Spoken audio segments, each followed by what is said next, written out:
Intended audience is 13 and up.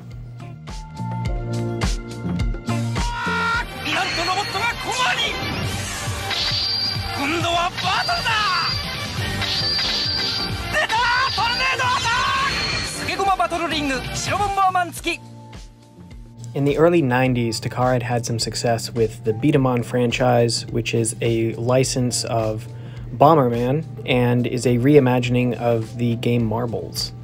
It was popular enough to warrant an anime, but it didn't find major success until the Battle Beat-em-on series, which came well into the life of Beyblade. Takara had a lot of competition in the early 90s, especially with things like Mini 4-Wheel Drive, which is a customizable racing toy. Additionally, Pokemon came out in the mid-90s and really influenced a lot of the products that we saw coming out after that, including things like Digimon, Yu-Gi-Oh!, Monster Rancher, all sort of followed a similar pattern of collectible monsters. Takara's first attempts at battling tops was kind of a spin-off of Beat-em-on, carrying over the license from Bomberman, but it wasn't successful. It wasn't until Osamu Mishimo came along and decided to create a spinning top that had interchangeable parts that they were able to find success. They also introduced Bit Beast, which was a way to capitalize on the collectible monster theme which was popular at the time. Originally, they had evolutions similar to that of Pokemon in the Game Boy Color game. A lot of people assume that the manga creator Takara Aoki is actually the creator of Beyblade, but he's only the manga artist and actually had worked with Takara previously on other projects. He had worked on the Mini 4-Wheel Drive series as well as Zoids, and the framework for the manga was sent to him during development of the Game Boy Color game. The Game Boy Color game I think is a hidden gem, and I plan to cover it on the channel soon, but the only characters that were carried into the manga were Tyson, Kai, and Jin, and a lot of the elements of the game never made it into the franchise either, including almost 200 Bit Beasts. Only a handful of them actually were ever printed for product, so there's a lot of cool, interesting stuff in this, and like I said, I will be covering it in the future.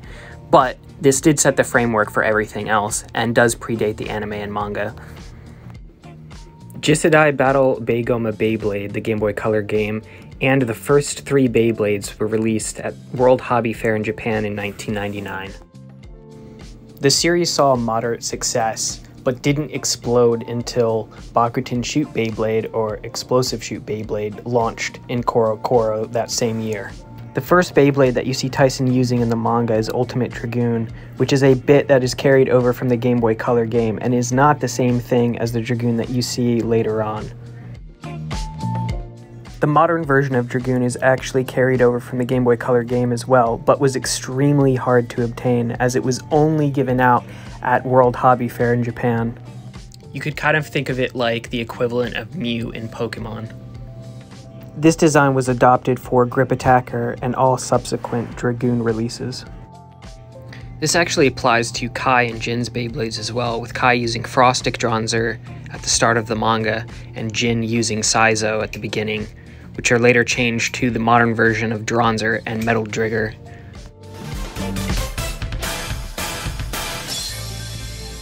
The following year, the anime premiered, and popularity skyrocketed, even with adults, with reports of parents building combos for their kids to take to tournaments, and even flying them around the country to different events.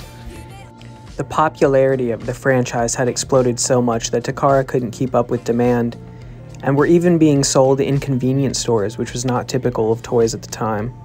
Only a year after it debuted in Japan, the series saw its release in North America, and had teamed up with Hasbro to release the toys as well, and was equally as popular in North America, as well as all over the world.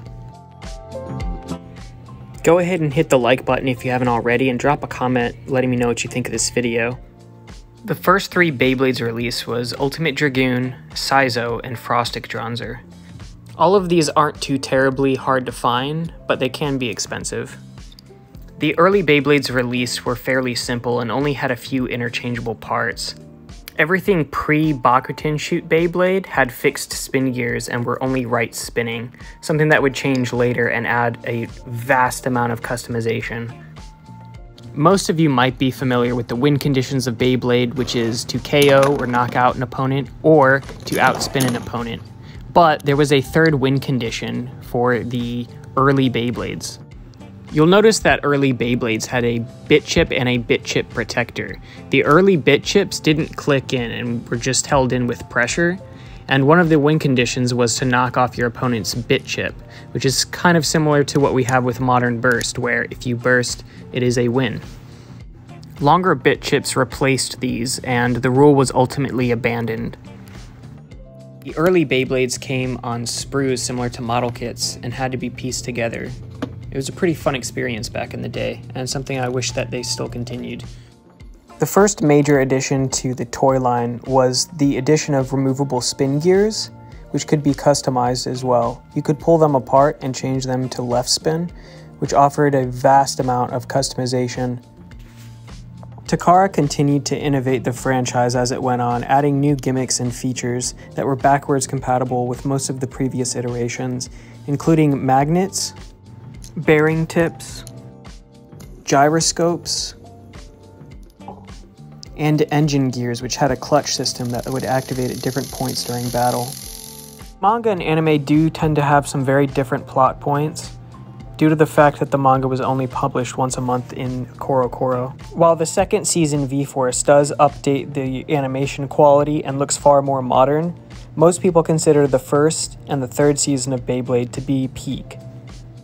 The series continued to gain popularity through the duration of the 3 seasons that aired for the original series, and even had national championships all over the world, which ultimately came together for a World Championships in 2004. With the manga ending and the third season G-Revolution being the end of the anime for Bakuten Shoot, Takara had looked into creating other series for the franchise, one of which was insect-themed, but ultimately they went with the hard metal system, or the HMS system, which was poorly received and was more expensive than the previous series, and also isolated compatibility. The hard metal system, while coveted today, was not well received at the time and ultimately killed the franchise. Without any manga to support the series, it just ended up fizzling out until Metal Fight was introduced a few years later. You can find the original Beyblade series on YouTube for free, and I highly recommend you guys check it out. I definitely think it has peak storytelling as far as the Beyblade franchise goes. And consider subscribing if you haven't already. We'll be taking a look at the Beyblade Game Boy Color game next. The plotline and the characters are very different from the anime and manga, so I think it'll be fun to take a look at. As always, thanks for watching, and I'll see you in the next one.